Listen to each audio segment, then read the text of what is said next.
You wake up one morning and everything feels normal. The sun rises, your coffee is warm, your plans are simple, and then suddenly life changes. A diagnosis, a phone call, a betrayal, an accident.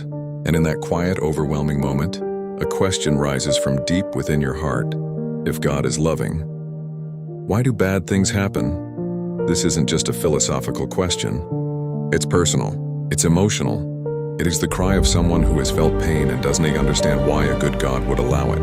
The Bible doesn't ignore this question.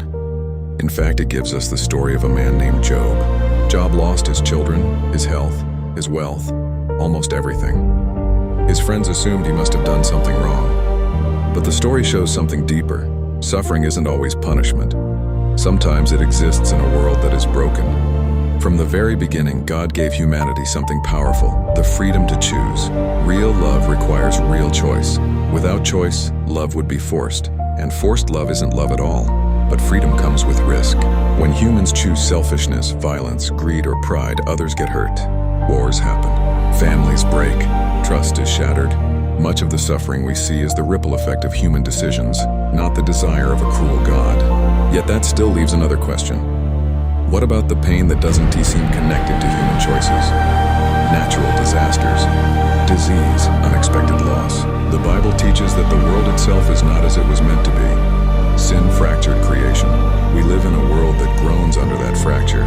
It's not the finished story, it's a chapter in the middle of it. And here's something deeper. Pain, though never pleasant, often produces something powerful. Scripture says that suffering produces perseverance. Perseverance produces character, and character produces hope. Some of the strongest, most compassionate, most faithful people you'll ever meet were shaped in seasons they would never choose. Pain has a way of stripping away illusions. It forces us to ask real questions. It humbles us. It deepens us. It can draw us closer to God in ways comfort never could. But the most important truth is this: God does not stand far away from suffering. Christianity centers on a God who stepped into it. Jesus experienced betrayal, injustice, torture, and death. He did not remain distant from human pain. He entered it. That changes everything. It means when you cry, heaven is not silent. When you feel abandoned, you are not unseen. The Lord is close to the brokenhearted, not always removing the storm immediately, but walking with you through it. So if God is loving, why do bad things happen? Because love requires freedom. Because we live in a broken world that is not yet restored. Because growth often comes through fire. And because God's promise was never that we would avoid suffering, but that we would never face it alone. The story isn't over. The pain isn't pointless, and the love of God is not absent in the darkness. Sometimes, it shines the brightest there.